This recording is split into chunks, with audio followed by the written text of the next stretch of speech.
This is an in-depth video about the EGR, or exhaust gas recirculation system. We will cover the history and evolution of these devices, their operating principle, their differences in petrol/gasoline and diesel engines, their benefits, their drawbacks, real-world problems, and much more. By the end of this video, you'll have a firm grasp of this very important, but also often very misunderstood engine component, and you'll be able to make an educated decision yourself about whether it should be deleted from your engine or not. So instead of feeding you subjective, over-generalized opinions and telling you what to do, today I'd like to empower you with knowledge so that you can make the decision yourself, and I would appreciate it that after watching the video, you tell me what kind of conclusion you have reached.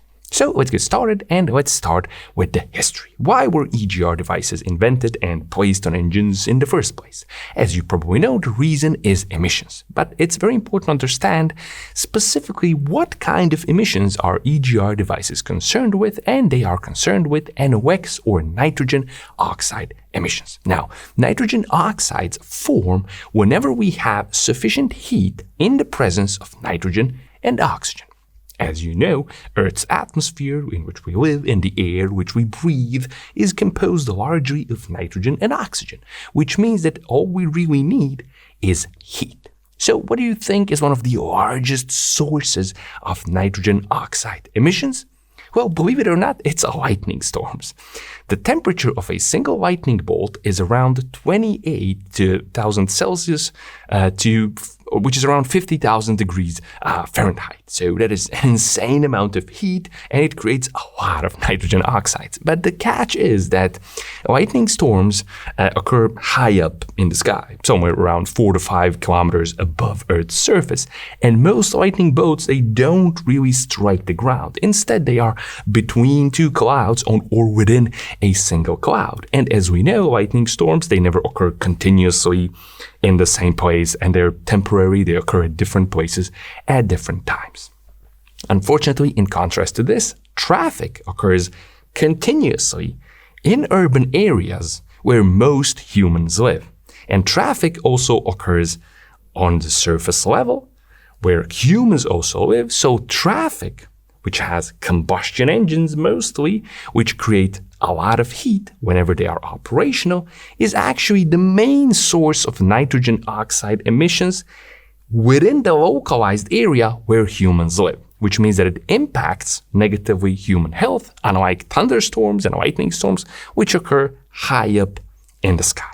Now, nitrogen oxides are bad for the environment because they react with other elements and form smog and acid rains. But unfortunately, their impact isn't limited for the environment because nitrogen oxides are composed mostly of nitric oxide, NO, and nitrogen dioxide, NO2. Of these two, the dioxides are the ones which are bad for human health because they lead to all sorts of respiratory health issues and diseases such as asthma, lung disease, and so on and so forth.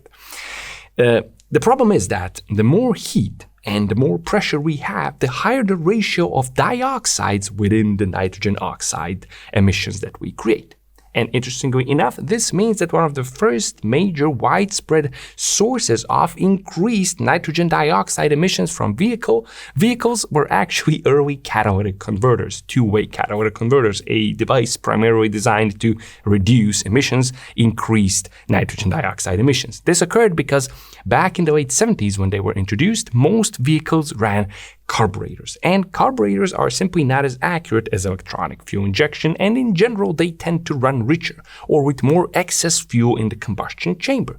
And this means that because we have more excess fuel, more unburned fuel or unburned hydrocarbons are reaching the catalytic converter.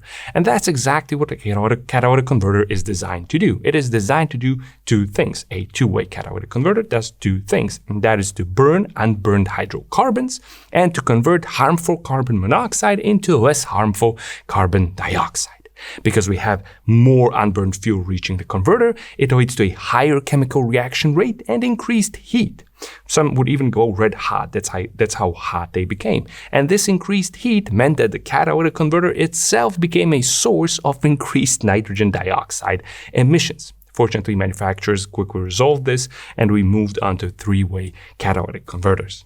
Now, this fact that more pressure and more heat leads to more dioxide emissions tells us that the fundamental issue here is the technological advancement of engines themselves, because for the past 100 years of internal combustion engine development, that's pretty much what we've been doing, increasing heat and pressure. Let's observe diesel engines as a good example. Early naturally aspirated diesel engines had 95% nitric oxides and only 5% nitrogen dioxides in their emissions.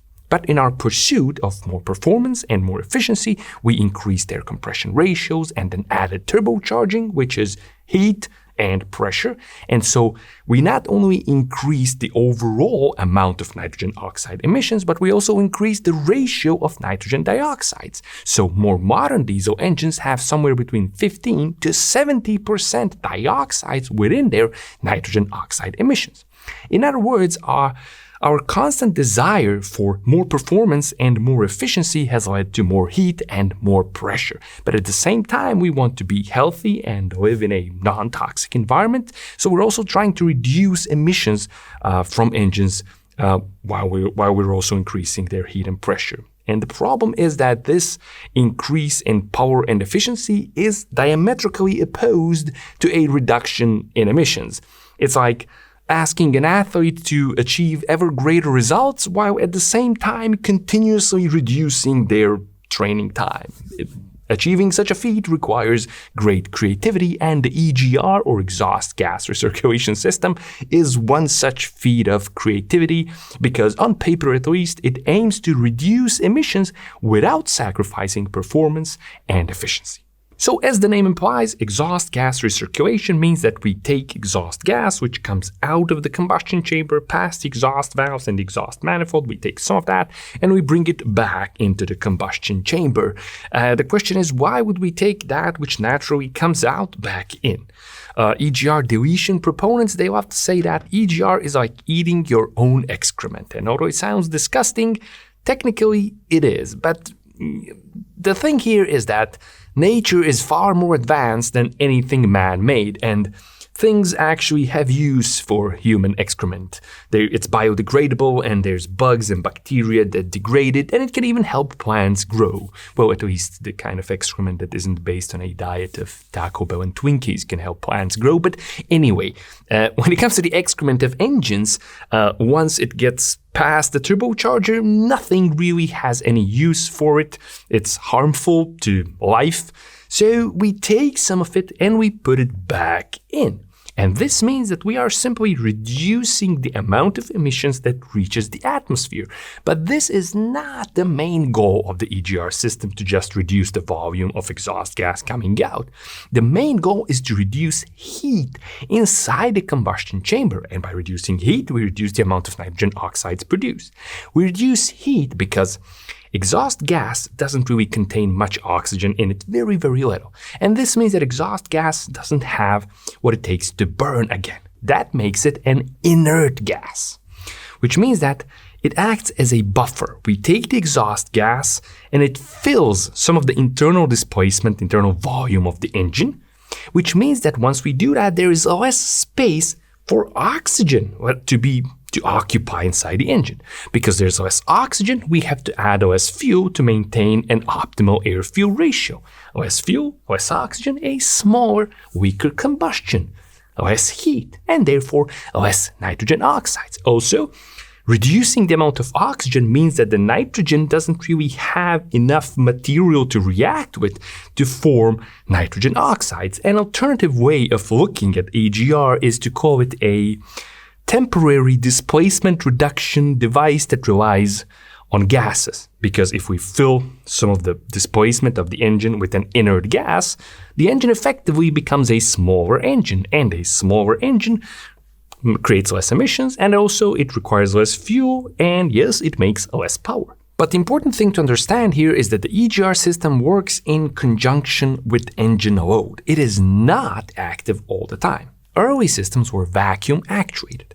When throttle openings are small, engine vacuum is high. One side of the little EGR valve was exposed to this vacuum, while the other side is exposed to exhaust gases, which means that we have low pressure on one side and high pressure on the other side. This pressure difference causes the valve to get opened and allow exhaust gases to run past it and go back into the combustion chamber via the intake tract. More modern systems are more advanced, and they are controlled by the Engine Control Unit, or ECU, which controls the exact position of the EGR valve or flap or whatever, based on, for example, throttle position, coolant temperature, and any other desired parameters.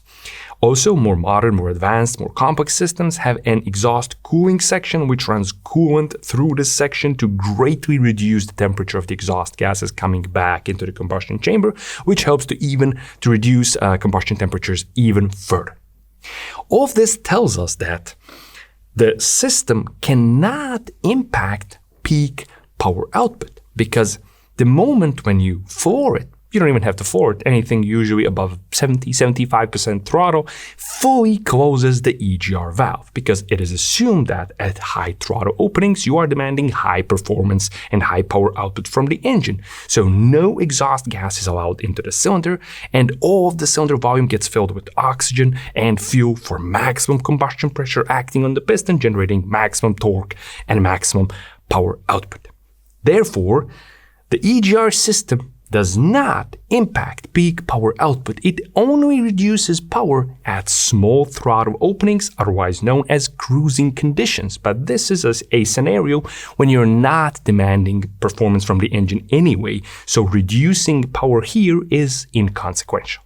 EGR systems also improve efficiency with petrol engines because they reduce pumping losses. Pumping losses are highest at the low throttle openings because this is when the engine is trying to breathe through a small orifice. Imagine trying to breathe through a straw. It's pretty hard, and the engine wastes energy overcoming this breathing obstruction.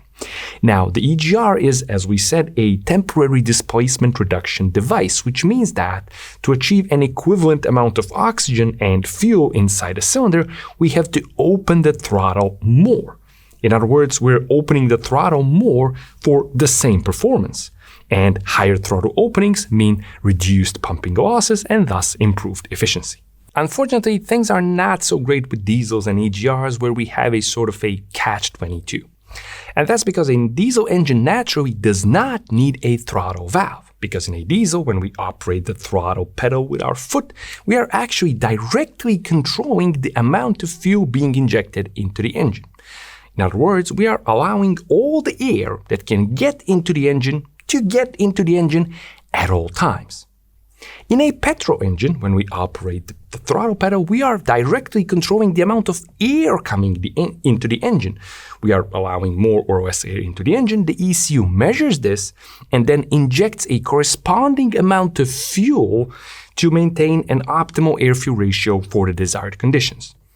And this means that in a diesel, because we don't have a throttle plate, we have atmospheric pressure inside the intake manifold at all times. If we have atmospheric pressure at all times, it means that we don't have engine vacuum needed to open the EGR valve, because we need a pressure difference to open the valve.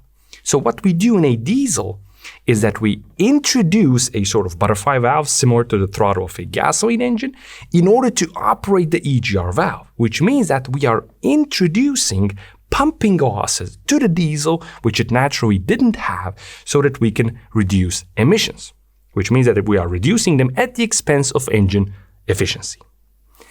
On top of this, a diesel engine needs more heat and more pressure to achieve the most complete and most optimal combustion compared to a petrol engine, which means that naturally a diesel engine produces more nitrogen oxide emissions.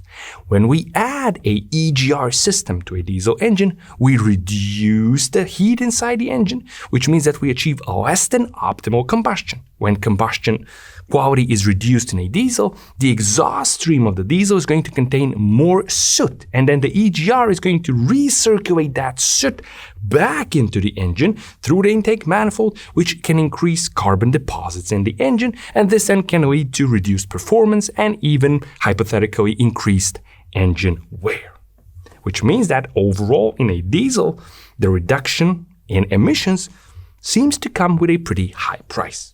Well, yes and no, because what I just said about diesels and EGRs is only partially true. So issue number one, adding an EGR to a diesel engine reduces efficiency because it forces us to introduce a butterfly valve in the intake manifold so that we could create a vacuum, so that we could create a pressure difference to open the EGR valve. This is only true for older diesel engines, let's say late 90s, early 2000s. After that, usually most diesel engines with an EGR have an electronically controlled EGR controlled by the ECU, so we don't need to create a vacuum in the intake manifold, which means that we do not need to have a butterfly valve on a diesel engine. However, pretty much all diesel engines nowadays do have a butterfly valve in the intake manifold. However, it is open the entire time, which means that it doesn't create any sort of significant pumping losses as the engine is running, and it only does some action, closes when you shut down the engine so that it makes the engine shut down smoother and quicker, basically. Issue number two, the EGR system causes carbon deposits inside the engine because it recirculates the soot present in the exhaust stream of diesel engines. Again, only partially true because there is a fundamental underlying issue behind carbon deposits in all engines. And it's not the EGR. It's something called the PCV. And PCV stands for positive crankcase ventilation. It is a system that relieves the crankcase of excess pressure. Why do we have excess pressure in the crankcase? Well, that's because piston rings cannot create a perfect seal. They do an amazing job for most of the life cycle of the engine, but as the engine ages, they are less and less capable of creating a good seal, so combustion gases escape past the piston rings and they are pressurized and they get into the crankcase. So as the engine is running, the crankcase pressure builds more and more. And if we didn't relieve the crankcase of this pressure, we would have oil seals blowing up or your oil dipstick being sent flying out of the engine. So what we do is that we relieve the crankcase of this excess pressure, and most engines do this by relying either on vacuum present in the intake manifold or vacuum present in front of the turbocharger to help these gases escape back into the engine. Now, the problem with this is that the crankcase is, as you know, full of oil, which is sloshing around, and there's oil vapors and oil mist. So these gases, they carry sticky oil vapors back into the engine. Now, most engines, they do have some sort of oil/water separator, which is meant to get some of these oil vapors back into the crankcase, get actual oil back into the crankcase and let the pressure escape, but none of them are, of course, perfectly efficient. So inevitably, some oil vapors get inside the engine and they are sticky. This means that the soot that comes back into the engine has something to stick to. In fact, if we didn't have the PCV system, then the soot wouldn't really stick to anything because the soot in the exhaust stream itself is pretty dry. The soot isn't good at sticking to anything, and it would probably just go through the engine without being layered and deposited onto everything in such an amount if the PCV system wasn't there to give you oil vapors as a good sticking surface. And in fact, if you look at the pictures of clogged diesel parts, you can see that in most cases, these deposits are they seem oily, they seem kind of shiny, they seem wet. And this tells you that it's not the soot alone, because it's a mixture of soot and oil, and this is just great at sticking to stuff. So now you must be wondering, okay, can I delete the PCV system? Well, no, you can't. But what you can do to help alleviate and potentially reduce these problems and extend the intervals between required cleanings of engine internals where the deposits are is to install an oil catch can. This is a system, a little can, which is relatively inexpensive, relatively easy to install, and you install it somewhere in the PCV system between the crankcase and the intake manifold or turbo entry.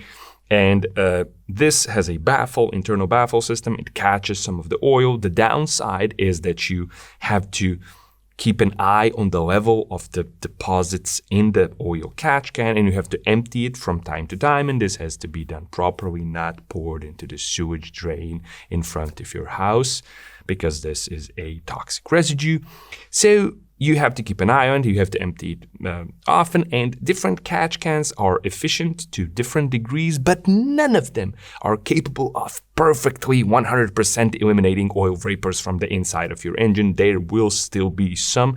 You are just trying to reduce the problem. However, an oil catch can cannot hurt anything, so, not a bad idea.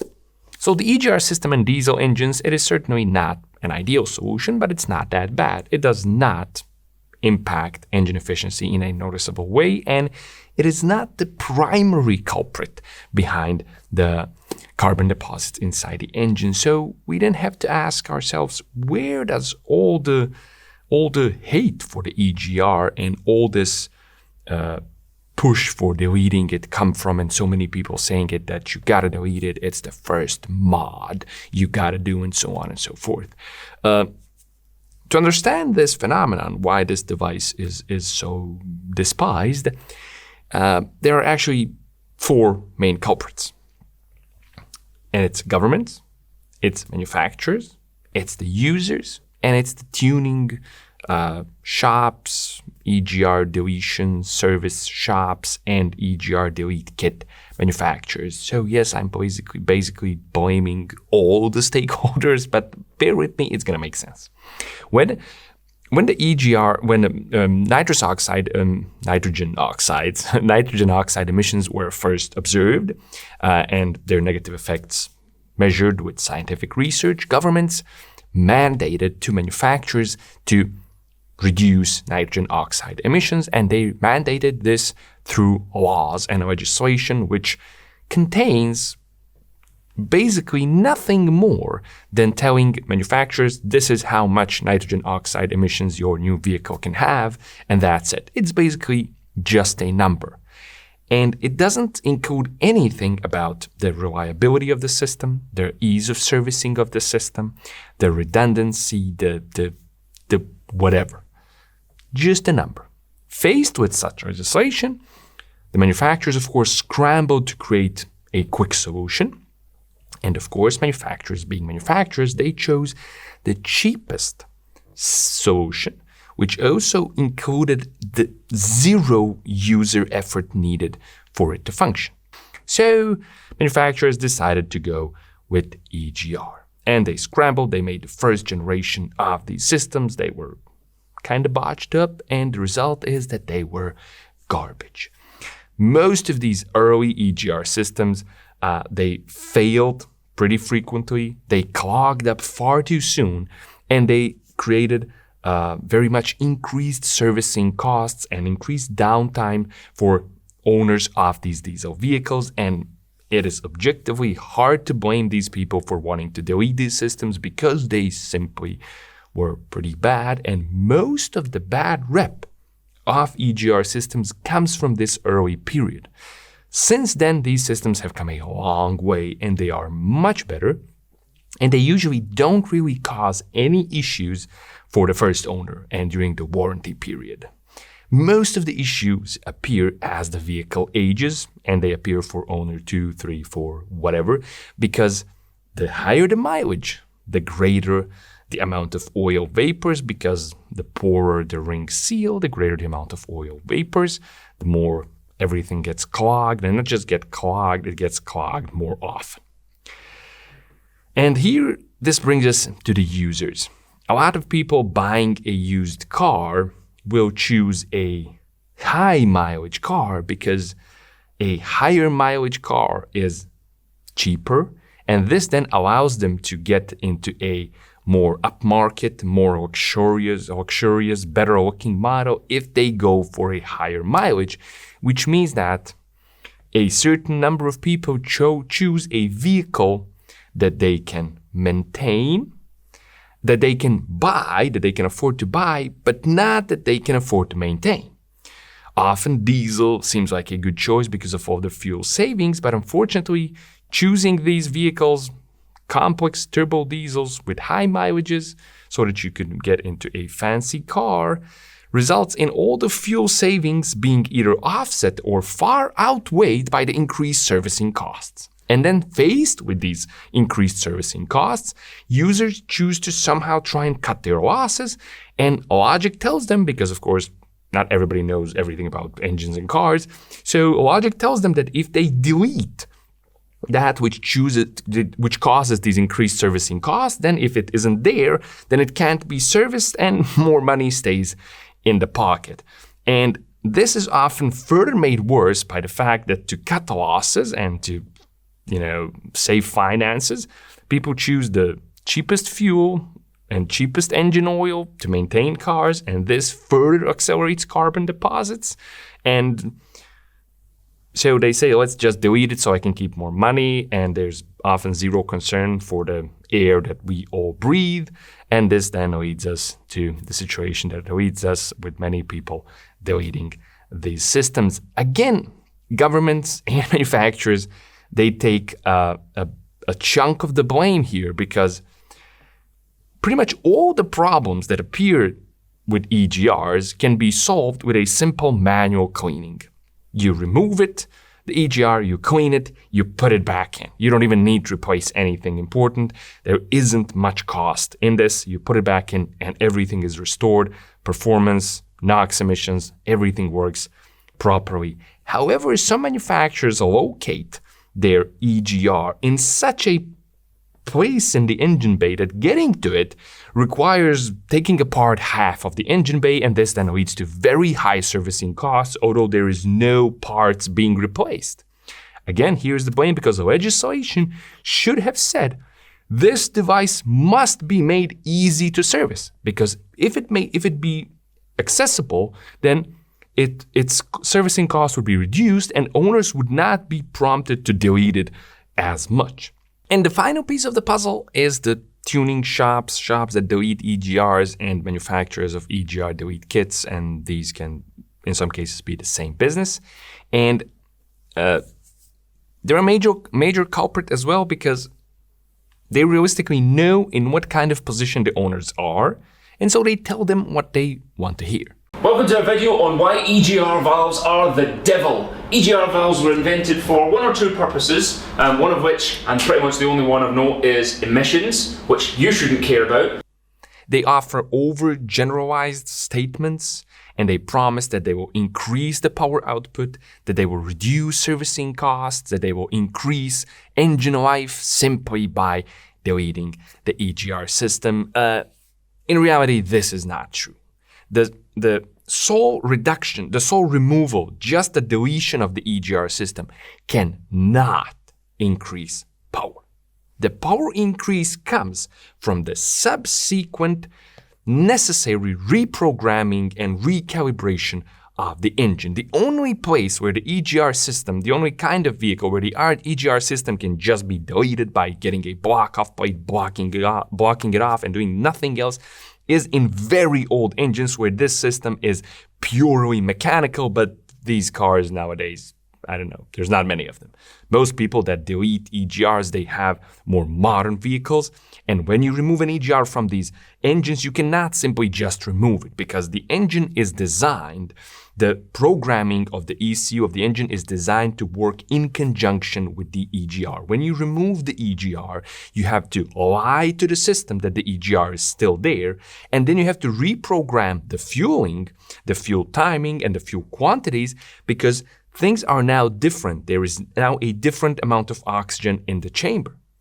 And not just that, most EGR deletion shops, what they do when they do the reprogramming, it's very easy. They can mess about with fuel timing, fuel quantity, boost levels to increase peak power a bit, and then they can present this increase of peak power as say, this happened because I removed the EGR.